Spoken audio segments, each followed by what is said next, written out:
pemandu. Ternyata istimewa juga ya pemandu untuk diskusi kita siang ini, Pak De. Ada Mas Lutfi Hakim yang baru saja dilantik menjadi Ketua PWI Jawa Timur. Jadi nanti akan dipandu oleh Mas Lutfi Hakim. Tapi saya boleh memberikan satu pantun. Buah sawo warnanya coklat. Pak Dekarwo semakin memikat. Monggo kepada Mas Lutfi Hakim kami persilakan untuk memandu. Iya, bismillahirrahmanirrahim. Kita berdiri aja. Assalamualaikum warahmatullahi wabarakatuh. Salam sejahtera, saudara-saudaraku. Hadir, terima kasih. Dia ini guru kita semua. Jadi kalau dari sisi keilmuan, memang sepatutnya kita ini belajar dengan beliau, terutama tentang tema ini. Jadi saya kira tema ini mungkin perlu digeser karena sudah indikator sudah disebutkan Mas Kevin tadi. Ini sudah optimisme gitu ya. Kita harus optimis. Bismillahirrahmanirrahim. Kita harus optimis bagaimana perekonomian ke depan itu bisa lebih bagus dibanding tahun kemarin. Tahun kemarin masih di angka 3,2% turunnya sampai 4%. Mungkin tahun ini diproyeksi sekitar 4,7 sampai 5,5%. Insya Allah saya kira karena beberapa indikator seperti ekspor naik terus ini, nampaknya dari sisi volume maupun harga, kemudian investasi juga bagus. Proyek strategis nasional yang kapan hari berhenti karena pandemi ini sekarang sudah mulai lagi. Kemudian investasi swasta juga sudah mulai jalan, mulai bangun. Bahkan di underlying-nya di bursa emiten-emiten itu sudah bagus, sudah mulai bergerak sehingga track saham juga sudah mulai bagus, ITM juga bagus. Ya. Ayam longsor juga sudah mulai hidup. Kemudian kebijakan fiskal saya kira itu yang paling penting karena beliau ini sebetulnya adalah ketuanya Menkyu. Jadi ketuanya Menteri Keuangan. Jadi kebijakan fiskal ini saya kira luar biasa. Kalau misalnya vaksin booster itu memang betul-betul bisa membangun persepsi bahwa varian baru itu bisa kita tahan, saya kira nanti kita akan bukan sekedar naik jasa tapi melambung saya kira. Apalagi di tahun ini, kira-kira nanti November kita jadi presidensi, istilahnya presidensi jadi tuan rumah KTT G20. Itu luar biasa saya kira karena ini kan kepercayaan dunia, persepsi dunia terhadap Indonesia sebagai ketua nanti dengan tema yang sangat luar biasa itu yang dibuka itu kalau tidak salah temanya recover together, recover stronger. Itu saya kira tema yang sangat luar biasa. Ini tema yang merupakan solidaritas dari Indonesia sebagai salah satu emerging countries terhadap negara-negara yang secara ekonomi berada di layer under developing countries. Jadi ini saya luar biasa.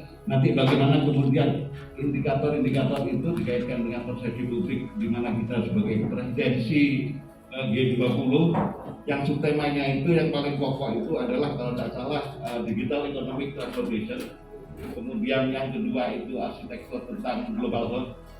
Yang ketiga itu transisi energi to green economy. Kemudian yang terakhir sustainable infrastructure investment. Saya kira kalau ini semua di match gitu, kemudian ini bisa berjalan bagus.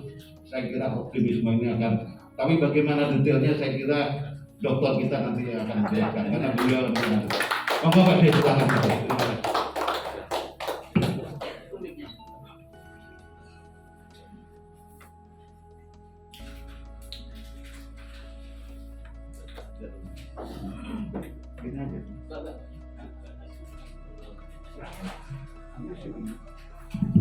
Ini mantap.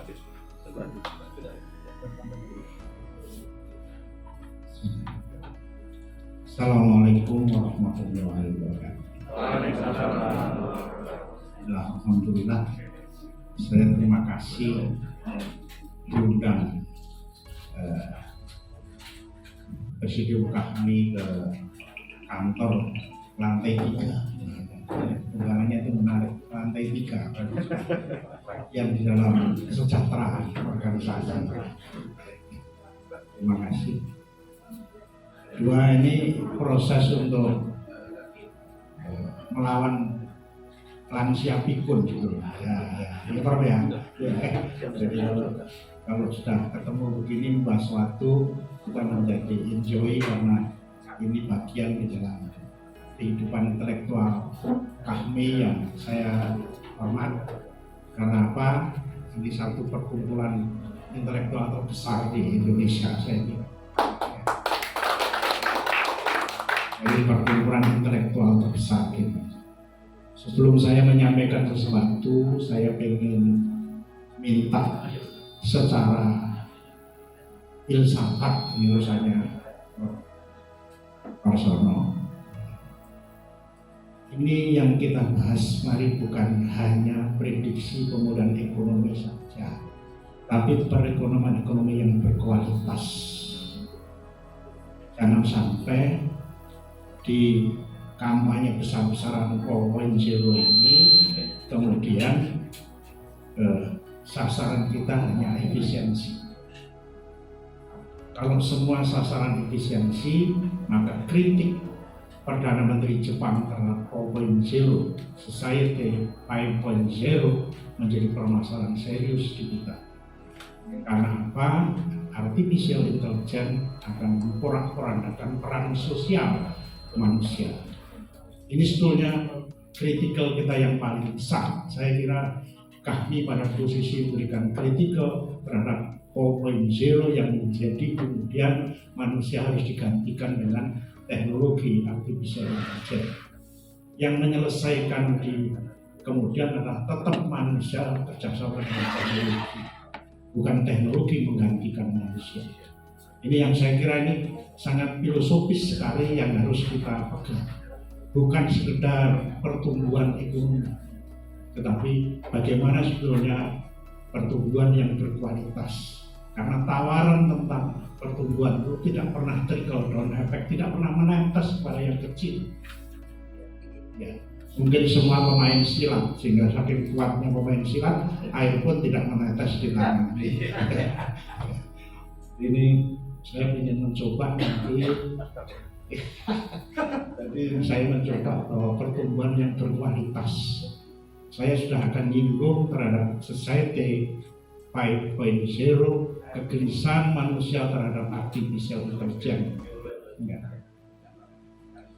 Bapak Ibu sekalian, teman-teman kami mulai presidium dan seluruh anggota yang hadir, saya ingin memberikan gambaran pandangan pemerintah dulu.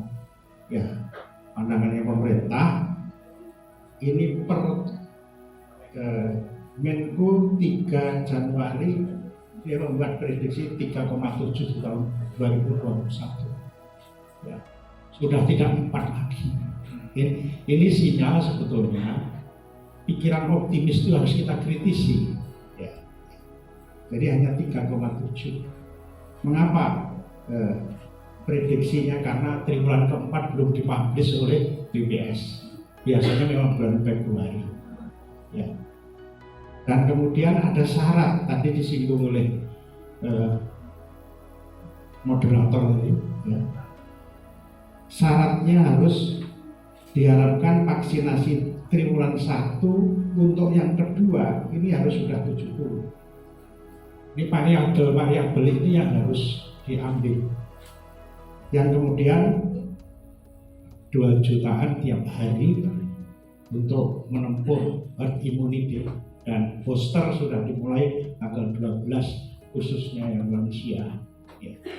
Yang tidak lansia kuat, ya. Yang lansia itu bilang kuat tapi tidak kuat ternyata, ya. Harus ada booster. Next. Nah, disinggung oleh ketua presidium. Ini sebetulnya ada 17 lapangan usaha. Dulu namanya sektor. Dirubah dengan disiplin ilmu pengetahuan secara internasional, standarnya 17 lapangan usaha. Lapangan usaha adalah samping. Di dalam ilmu ekonomi adalah samping. Jadi produk yang ditawarkan kepada masyarakat PDB merupakan jumlah nilai tambah yang dihasilkan seluruh unit usaha 17 lapangan usaha. Di sini yang menjadi permasalahan kita harus di year on year-nya ini dibanding ini ya, adalah posisi pertama itu diambil sangat penting karena nilai tambahnya sangat tinggi, yaitu industri pengolahan konsumsi rumah tangga, pengeluaran konsumsi rumah tangga. Ini saya singgung dulu karena ekonomi Indonesia itu didukung, tadi sudah disinggung, UMKM 61%, small medium enterprise kita 61% lebih, dan konsumsi kita 59%. Biarpun nanti kemudian ada kegiatan artificial intelligence, tetapi masih UMKM yang menjadi backbone ekonomi kita, menjadi tulang punggungnya. Jadi kalau strateginya tidak mendorong UMKM dan pemberian pekerjaan bukan charity, karena sudah ada analisa sebagian besar perceraian karena suaminya nganggur. Kalau charity, 5 usaha charity hanya diberikan uang, itu identitasnya suaminya tetap nganggur karena uangnya diberikan di keluarga. Maka kembali pada satu sistem yang ditawarkan yang punya harkat dan martabat adalah sosial safety, padat karya yang harus diberikan. Ya. Sementara strategi yang kita lihatkan tahun 2012 seperti apa? Apakah sudah pada lari pada martabat seseorang? Mereka orang miskin baru dan orang miskin, apakah kelompok 40% telah menurut Bank Dunia? Itu kita lihat. Jadi ini ternyata di posisi kita di konsumsi itu adalah masih rendah sekali.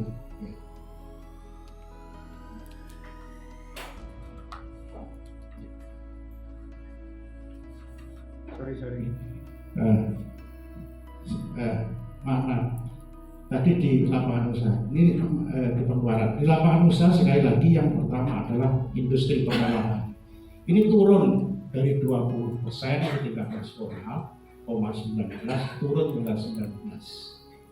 Jadi itulah yang dibuat rekomendasi besar-besaran oleh para ahli ekonomi tentang ada kegiatan deindustrialisasi. Dan ini sebetulnya sudah mulai tahun 2020, 2019, 2018 sampai sekarang deindustrialisasi. Ada kegiatan peran industri pengolahan menjadi masih rendah di bawah 20. Untuk menjadi negara industri dia perlu 30%. Ada yang pendapat bagian ahli 25%. Tapi secara standar internasional 30%. Dengan 30% nilai tambah, berarti ekspor kita menjadi lebih baik. Ini di sini posisinya. Yang kedua adalah pertanian dan disinggung oleh Ketua Presiden tadi. Jadi posisi kita masih pada posisi dibanding yang lalu. Ini tinggi karena pada bulan triwulan kedua 63% pertanian itu padi panen di bulan Februari, Maret, April. Sampai Juni itu musim kering 1, MK1. MT musim tanam adalah Januari, Februari, Maret. MK1 musim kering 1, tetapi kita hujan. Makanya ini pertanian ini adalah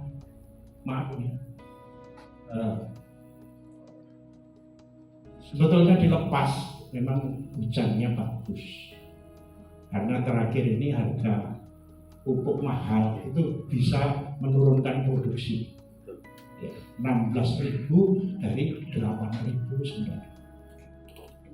Oleh sebab itu ini ekonomi pasar yang enggak, ya, ekonomi komando juga enggak. Posisinya masih memang public policy kita di ekonomi belum matang betul, Permasalahan beras di sini adalah pada bulan Maret harga gabah 3.300, harga pokok produksi 4.200, karena musim hujan 64% itu kandungan airnya 25-31%, Dan kalau kandungan air segitu nanti dibawa ke slab jadi menil. Harganya tinggal 8.600. Tapi kalau itu kering, kandungan airnya 14% ke bawah, sama dengan dan lebih kecil dari 14%, maka dia jadi premium. Harganya 11.000. Jadi problem serius kita adalah nilai tambah di pertanian, di agroindustri, proses bibit, proses pupuk, proses hama, dan air. Air yang tidak bisa didisiplin biarpun diurus oleh pemerintah, karena air itu tidak one river one management. Air itu diurus oleh 3 lembaga. Dirjen Pengairan itu saluran primer dan sekunder, tersiarnya Menteri Pertanian, kuarternya oleh HIPA.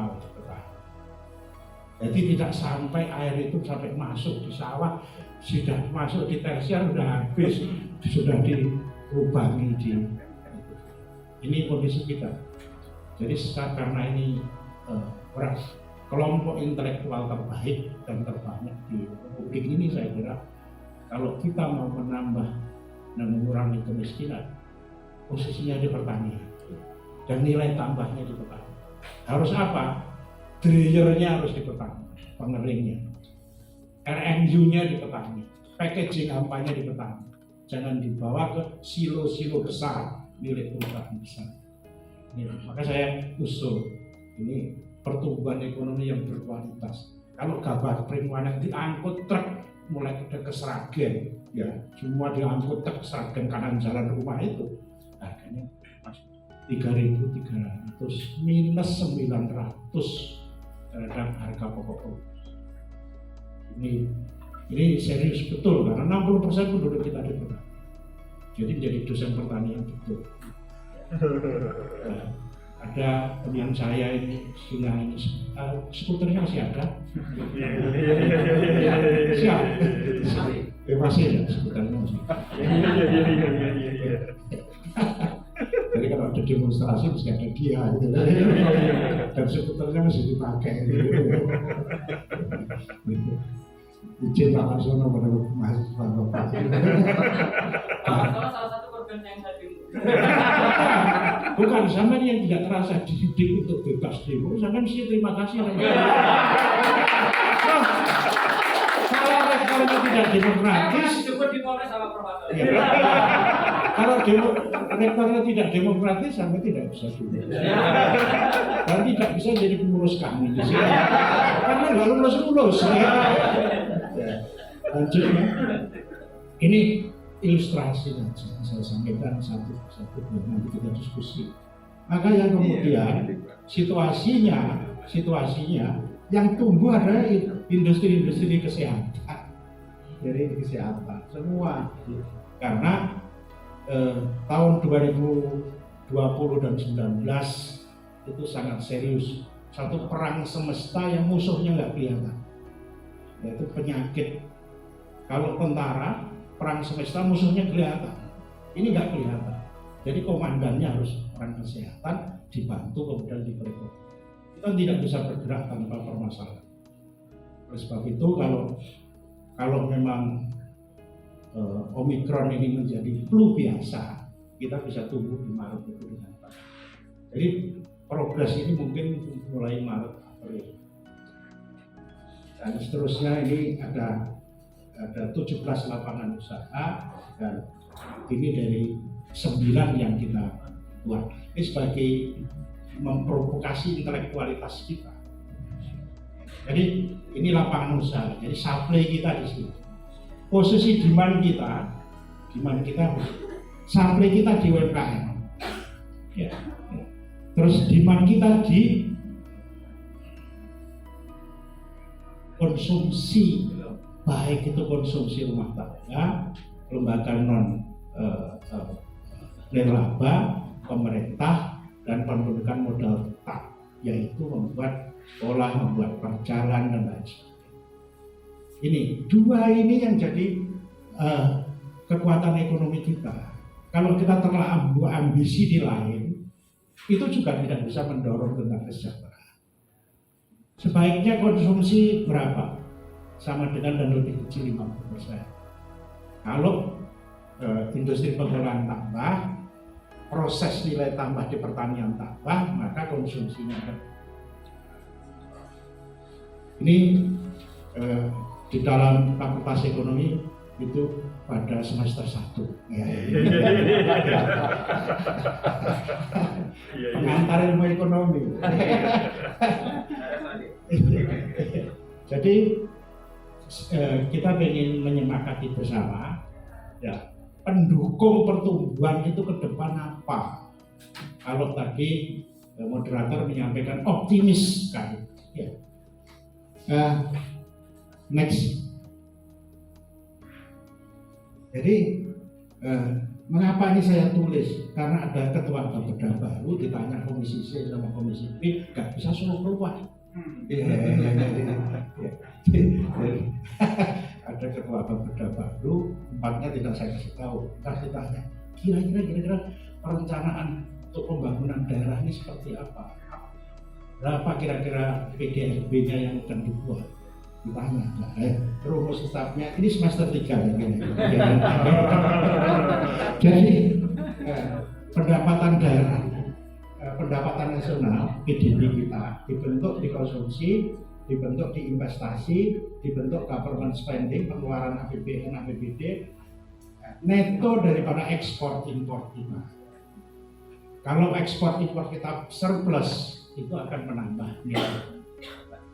Jadi ini rumus ini saya kira konsumsi kita masih pada posisi yang paling besar.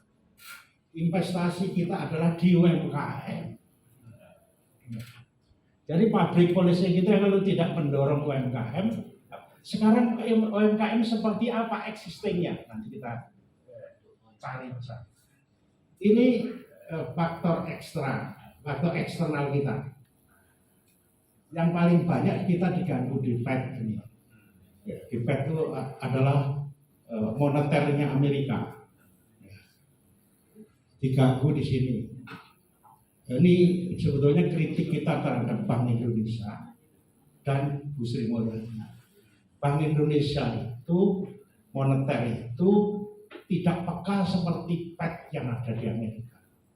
Kalau dia pengangguran banyak, dia memberi langsung gubernurnya bisa presiden Fed itu kemudian menurunkan suku bunga. Tidak perlu diperintah oleh presiden. Ya, tidak perlu. Ya, karena dia disumpah oleh konstitusinya dan didorong oleh public society-nya agar peka terhadap. Kita ingat pada saat seorang ahli ekonomi Amerika namanya Friedman pada saat memberikan masukan serius terhadap kondisi Amerika pada saat setelah Amerika punya presiden bintang film cerdas tapi pemalas Saya kira ini pelajaran baik buat Pak Rubai, politisi PAN itu kalau ingin jadi kepala daerah. Pak Rubai, pelajaran kalau ingin nyaloni presiden, gubernur, bupati, wali kota. Jadi Reagan itu satu presiden yang cerdas, bintang film. Dia punya subjektivitas luar biasa yang ganteng gitu. Memang mengganteng betul. Ganteng ya.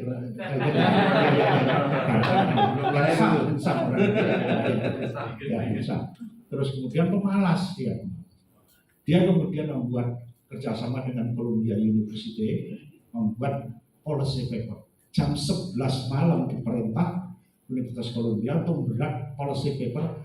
Semalam itu isu internasionalnya apa?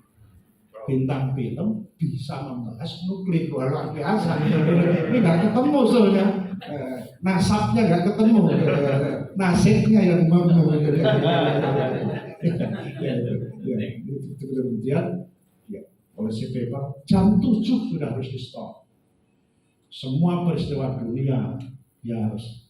Tapi permintaannya yang naga hanya 2 lembar.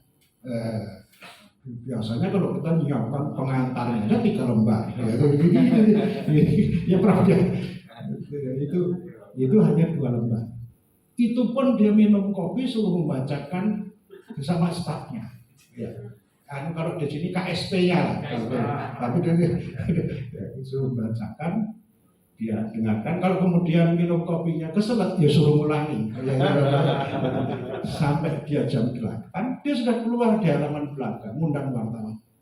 Sudah, apa yang dipertanyakan? Luar biasa. Jadi Pak Rubai kalau nanti nyalonkan presiden, kalau gubernur itu sudah digunakan kami itu untuk jadi menjadi policy paper. Jangan alergi terhadap para intelektual, itu bagian dari para proses. Jadi sebetulnya nggak boleh kemudian salah konsep, salah itu karena ada, yaitu lembaga yang bisa kita kerjakan. Prinsipnya kualitatif intelektual. Jadi, ini semua dari Tuhan. Yang harus kita lakukan, prediksi pertumbuhan rumah tangga domestik membaik. Apa ada datanya itu? Jadi kalau itu kemudian supply-nya, produk perusahaannya membesar, kalau permintaan masyarakatnya tidak bisa beli, pabriknya juga bangkrut. Public policy kita adalah di daya beli masyarakat bawah. Mengapa bawah? Ada datanya. Kalau kita hanya ngomong tentang pertumbuhan, 20% penduduk Indonesia menguasai hampir 50% terhadap PDB. Berarti nggak usah ngomong 40% di bawahnya, kelas menengah, tidak perlu ngomong orang miskin dan lain sebagainya. Oleh sebab itu pembangunan tidak berdasarkan efisiensi. Ini penting karena efisiensi itu musuh latennya keadilan. Efisien itu tidak adil. Yang kalah ya mati. Ya.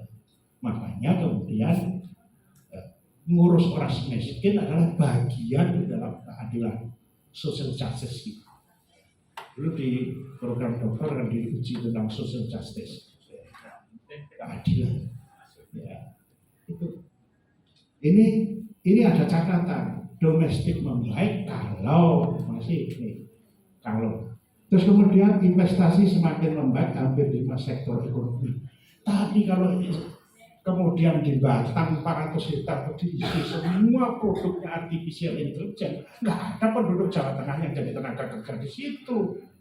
Pak Domo kapal api sudah masukkan robot untuk itu sudah masuk. Jadi dia efisien, tetapi society 5.0 tidak ketemu dalam proses. Manusia kerjasama dengan teknologi untuk kesejahteraan. Oleh sebab itu harus semakin tingginya stimulus pembiayaan untuk UMKM. Namanya stimulus, bukan stimulus loh ya. Stimulus. Berbeda sangat jauh. Karena stimulus itu pemilaan terhadap yang tidak efisien. Lanjut, next. Ya ini. Sekarang belum keluar sampai sekarang ini. Tahun BPS mengeluarkan tahun 2016. Ini proporsinya penduduk Indonesia yang 20%. Ini kelompok 3 kelompok. Saya ganti kelompok karena kemudian membuat kelas. Kelas ini adalah agak tidak disukai di Indonesia. Ya pun ini ilmunya itu kelas 20% kelas. Untuk kelompok 20% 48%. Untuk kelompok tengah 35%. Untuk kelompok bawah 40% 17%. Ini dan sebagian kelompok menengah ini yang harus dinaikkan daya belinya. Demand-nya di situ. Gak ada gunanya investasi banyak masuk di sini, tapi barangnya tidak bisa dibeli oleh masyarakat. Ini filosofis sekali dan ini substantif dari segi program. Faisal Basri mengeluarkan data ini yang dia dapat 2017 karena nggak tahu mungkin karena perbedaan semakin tinggi itu menimbulkan keraguan untuk diterima kalau itu dipublikasi. 49 17 34 ini. Kalau kita ngomong sekali lagi meningkatkan pertumbuhan ekonomi, ngurus ini saja sudah sederhana, gampang diajak ngomong, kemudian izin dikeluarkan dan kemudian dari itu. Tapi bukan itu. Ini yang menjadi akar rumput ini, kalau lapar tidak bisa diajak bicara. Akar rumput itu kalau lapar tidak senang demokrasi. Akar rumput itu juga permasalahannya adalah marah karena tidak adil. Ya. Jadi kemarahannya diproses keadilan. Seperti apapun pasukan sangat modern dan sangat luar biasa tidak bisa memadamkan ketidakadilan. Next, ya, ini Pak Dr. Pak Warsono ke sana, saya diingatkan ini. Saya ketemu saya di kantor saya dulu ya, Prof. Ya. Ekonomi kerakyatan ini didebat oleh ahli ekonomi. Tidak ada teori ekonomi tentang kerakyatan, tidak ada. Cari ya, karena yang mengeluarkan teori ekonomi dari barat dan dari timur, tidak ada. Nah, maka kemudian di pasal 33 itu kemudian suatu sistem digunakan menunjukkan kedaulatan masyarakat di bidang ekonomi. Maka revisi dari Undang-Undang Dasar 45 kemudian memberikan efisiensi yang berkeadilan. Pak Amin Rais waktu Ketua MPR melakukan perubahan. Saya tidak menanyakan Pak Rubai grupnya siapa. Saya ngomong secara Pak Rubai. Pak Rubai kalau itu yang menang Pak. Makanya jangan ditafsir-tafsir.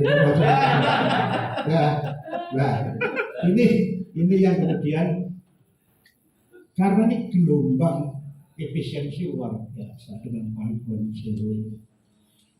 Maka kemudian kita rumuskan efisiensi berkeadilan. Ada social justice, kemudian di sebelah sana ada kemakmuran, ada kesejahteraan. Dalam pengertian lain, kehidupan ekonomi Indonesia tulang punggungnya di PDB kita adalah pengeluaran, konsumsi, dan kemudian lapangan usahanya di UMKM. Nah, nanti lihat saja apakah kita pada posisi stimulusnya terhadap UMKM dan terhadap mereka yang di bawah yang unskilled, mereka yang di bawah kemudian sekarang orang miskin dan miskin baru bertambah, itu seperti apa kemudian? Ya, ini yang harus kita kritisi. Kalau perlu, saya kira kami membuat satu rekomendasi yang dia lihat di Jawa Timur setelah grounded di Jawa Timur memberikan surat kepada Pemda kabupaten kota provinsi dan pemerintah pusat atau ke presidium pusat agar membuat inilah yang saya peta di Jawa Timur seperti ini. Saya kira itu bagus dan buat seperti itu baik sekali dan Presiden sudah mengatakan menteri saya 9 itu dari IMF. Artinya itu mensupport 9 anggota kami yang ada. Next. Nah, kita lihat ini 5 kegiatan pemerintah ini semua charity. Ini yang menurut saya kalau pendapat saya kurang pas, harus dilakukan satu social safety net. Ada kegiatan-kegiatan untuk padatkan itu mengerjakan rakyat sebanyak-banyaknya di dalam agar mempunyai ide bangga dia kemudian jadi kepala rumah tangga. Yang kedua tentang pengurangan bansos. Ya. Jadi sudah punya prediksi bahwa bansosnya dikurangi karena sudah Jadi bansos itu bukan karena pandemi saja. Bansos itu tentang bagaimana government kita perlu kopi gitu.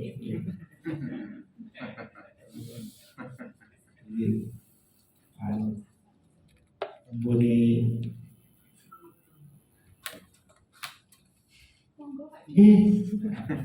saya itu gumun kok ya diwenehi kopi meneh. Ini kepedulian itu kan tidak bisa dipidatokan. Perasaan seseorang. Saya teruskan. Cobi dari 187 triliun dikurangi jadi 100. Kalau saya mengusulkan sama dengan dan lebih tinggi 187. Tahun lalu saya mengusulkan sebetulnya 326 triliun untuk kelompok ini. Karena apa? Bukan saja di charity, tapi juga ditanya 1,2 juta itu kepada mereka pedagang itu untuk apa? Dan bendaharawannya harus bank. Saya khawatir langsung berikan 1,2 juta langsung beli nyicil sepeda motor. Ya kalau sepeda motor, kalau yang lain, wah itu yang lain. Itu yang saya kira ini harus ada kritikal ini. Karena ini masalah pemihakan terhadap yang kecil. Ya. Kalau enggak, mereka demand kita enggak bisa. Ekonomi kita atas permintaan dan atas UMKM. Next. Ini petanya UMKM. Ya. Ini data yang terakhir dari Menteri Koperasi yang saya terima. Ya. Jadi UMKM merupakan tulang punggung perekonomian nasional. 99,99% dari populasi ini UMKM. Ini proporsinya. Usaha mikro, kecil, menengah, besar. 97% tenaga kerja di sini. 97%. Kontribusi UMKM terhadap PDB nasional 61,07. Kontribusi UMKM terhadap ekspor 14%. Rasio kewirausahaan kita masih rendah 3,47. Ini yang kemudian yang harus didorong. Bukan karena nganggur terus dia buat UMKM, tapi memang ada produksi, pembiayaan dan pasar yang dia tahu. Terutama di pasar ini lemah. Tapi jangan disalahkan. Mereka baru bergerak dari ketergantungan agro produksi. Produksi hanya yang keakses ke perbankan 19,97%. Karena banknya tadi moneter kita bankable. Bukan ini bisa visible tapi tidak bankable. Harus ada lembaga, harus ini. Nah, jangan disalahkan mereka. Government yang kemudian harus turun menyelesaikan. Harus ada program seperti ini. Ini kelemahan-kelemahannya. Jadi kelemahannya jangan wah memang lemah tidak enggak. Harus ada action yang dilakukan. Terjalin kemitraan UMK dan usaha mikro, kecil dan menengah dan besar itu juga. Jadi didorong agar yang besar dan menengah itu narik mereka terus kemudian dia magang di situ dan ternyata banyak malesnya yang besar dan menengah ini. Enggak jadi beban. Bukan awareness di situ tapi jadi beban. Total tenaga kerjanya ini 96,9, 97%. Jadi kalau ingin gampang demonstrasi rusuh, gampang. UMKM di pantai ini rusuh sendiri sudah. Untuk mantan-mantan demonstran. Jadi gampang. Jadi kalau dia kenyang, dia ya paling dia tanya berapa ini? 100.000. Sore terus 200. Next. Ini tantangan pengembangan UMKM, saya kira ini semua yang saya ingin 65% usaha mikro tidak punya ya, rekening. Bank aja itu barang aneh. Nah, boleh nggak? Boleh. Ada rekeningnya tidak harus lewat perbankan. Ada pembiayaan apa lain didesain di sini. Prinsipnya seperti Mekah itu kemudian masuk yang 1 juta, 2 juta, 3 juta masuk di situ. Terus kemudian kepercayaan saja. Memang dia miskin kok. Daripada charity diberikan uang 1, 2, 3 juta untuk dia buat manajemen. Ini foto kita. Next. Ya. Proses digitalisasi. Yang ini yang saya pergi ke Ngawi sama Bojonegoro itu bulan Maret sampai Juni tahun lalu.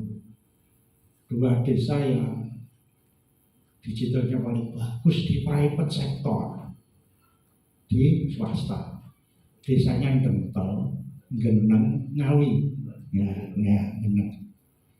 Ternyata anak-anak muda mereka dari Jogja mengkreasikan sederhana tadinya, suruh membentuk WA group di desa. Saya punya telur 10, ya. Ada yang perlu, nanti saya antar WA. Akhirnya pasar rakyatnya di mati, tapi harganya lebih rendah. Karena distribusi barang jasa tidak perlu perantara. Yang sebagian keuntungannya diambil perantara. Jadi produsennya juga, yang punya telur juga dapat harga yang lebih baik, yang konsumennya juga dapat harga yang lebih murah. Terus berkembang jadi proses internet digital. Pada waktu itu keluarnya memang barcode halal yang mahal. Ya. Sekarang sudah diambil jadi badan di Menteri Agama. Ya, seperti apa kinerjanya saya belum tahu. Tapi dulu di lewatmu itu biayanya mahal. Itu berkembang. Yang mengapa ini saya sampaikan? Karena beberapa bulan sebelumnya saya datang grounded bersama Prof. Otman tim. Saya tidak menunjuk kabupaten, tapi kabupaten itu pelayanan publiknya terbaik di seluruh Indonesia. Tapi setelah kita cari pelayanan privatnya nggak ada. Pelayanan privatnya lebih hidupan. Menpan Elbon yang dikompetisikan pelayanan publik, bukan pelayanan privat. Jadi shifting paradigm kita pada posisi yang government struktural, belum ke private sector untuk menggerakkan ini. Nah, saya kira ini bahan bagus untuk memberikan masukan kepada gubernur, kepada presiden, kepada bupati, wali kota agar ada private sector. Masalahnya blank spot, DTS-nya terhadap blank spot. Kalau itu bisa dibuat, itu bisa di fiber optik dibiayai oleh APBD. Bisa, ya, bisa dan murah, Ini kepedulian, sense ini harus dibangun. Ya, kalau kemudian yang kecil ini perlu hidup. Setelah saya cek di Perayungan di Bojonegoro, di Sumberjo, itu kalau di Dempel yang gerakkan anak muda, kalau di Perayungan itu kepala desanya. Dulu dia kerja di Singapura, maka pidatonya pertama saya itu kaget. Saudara saya belajar dari Jepang. Wah, kok dulu banget kan ini loh. Iya, Pak De, saya kerja di situ, Pak De. Kepala desa. Kepala desa. Sekdesnya mahasiswanya Prof. Laksono. Oh. Sekdesnya alumni UNESA. Oh iya. Itu saya pernah dampingi di situ. Oh iya. Saya tahu itu Pak siapa itu yang temannya Pak Rubai dari PAN itu dulu Pak almarhum. Bukan pengusaha. Ya, Pak. Almarhum. Ya. Ya, tempatnya di Sumberjo itu. Oh, Pak Kasyotik. Iya, di Sotik itu. Yang menarik ini para anggota kami, secara ekonomi di Dempal itu jadi ibu kota kecamatan karena desa-desa lain belajar di situ. Tapi camat pelayanan publiknya tetap di Dempal.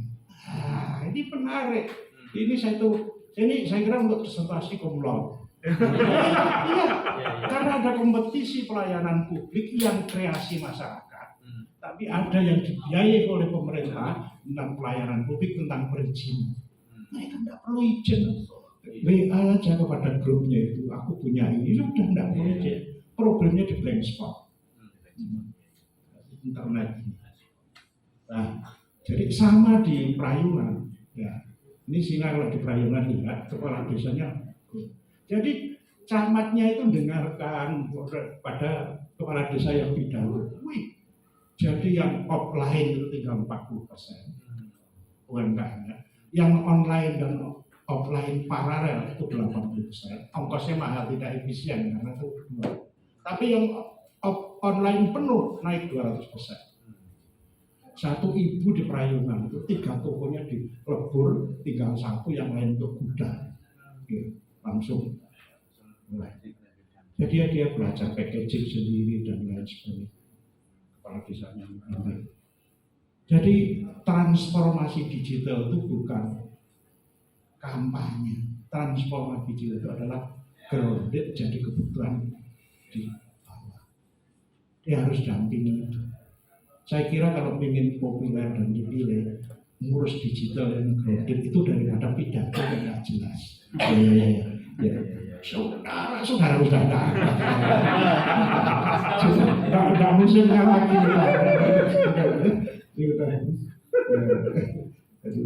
Next. Nah ini menurut saya kritikal dan apa yang harus dilakukan kalau tumbuh dengan baik tadi. Banyak sekali kalau grup ISAI itu 5,2, kalau pemerintah 5,5, ada yang 4, jadi meningkatkan konsumsi masyarakat dan pemerintah tadi. Ya, ini pokoknya meningkatkan signifikan bantuan sosial dan crash program. Ini crash program ya, untuk menjaga cash transfer, untuk menjaga daya beli masyarakat, terutama kelompok 40% paling bawah. Ya. Beli rumah tangga miskin, daya beli rumah tangga miskin dan kurang dikit sini. Ya, melaksanakan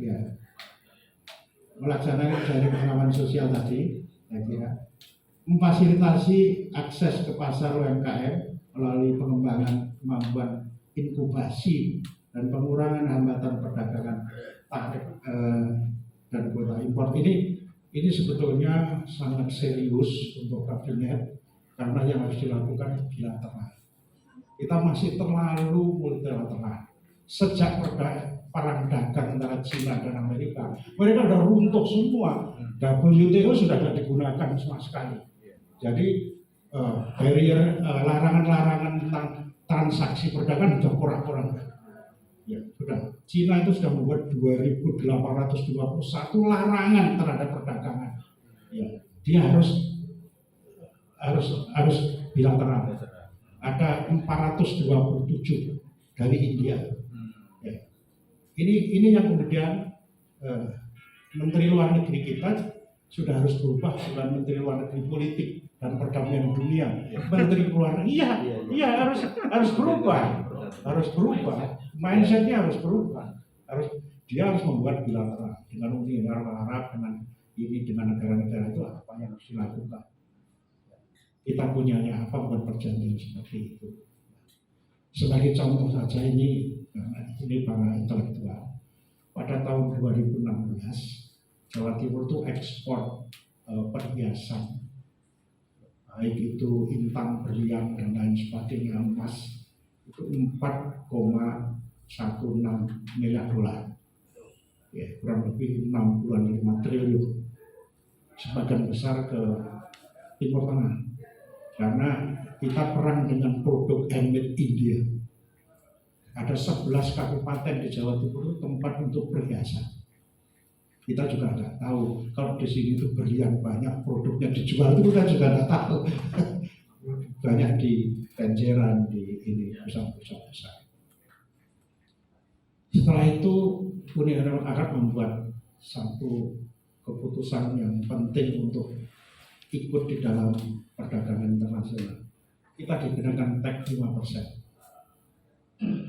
Turun drastis tinggal 3,194. 3,194. Turun 1 miliar dolar. Berarti ada 1,4 triliun. Dengar kabar itu Bijili rapat. Jadi timnya Bijili tentang perdagangan internasional itu bukan menteri, timnya aja rapat.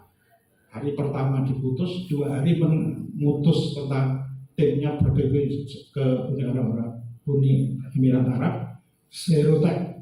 Barang kita masuk ke Singapura semua dibuat disitulah perdagangan, kemudian ditekan harga kita ditekan masuk di situ, kemudian barang kita lewatnya ke Singapura. Ini satu contoh. Jadi kalau kemudian di sini ada misalnya tarif dan kuota impor itu harus dilakukan dengan bilateral. Banyak catatan, optimis tadi harus banyak catatan kemudian yang harus kita lakukan. Sudah ini ada tumpuk-tumpuk ya.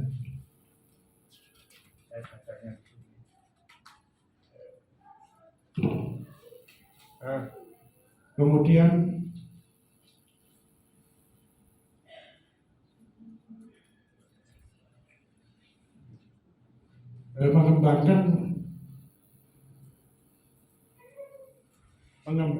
mempercepat akses UMKM di lembaga keuangan bank yang hanya 19,97. Jadi saya kira tadi Ketua PBI akan ketemu OJK. Moneter kita harus terbuka kemudian terhadap ini. Nggak mungkin syarat moneter yang ketat seperti itu sama dengan di negara maju diterapkan di kita.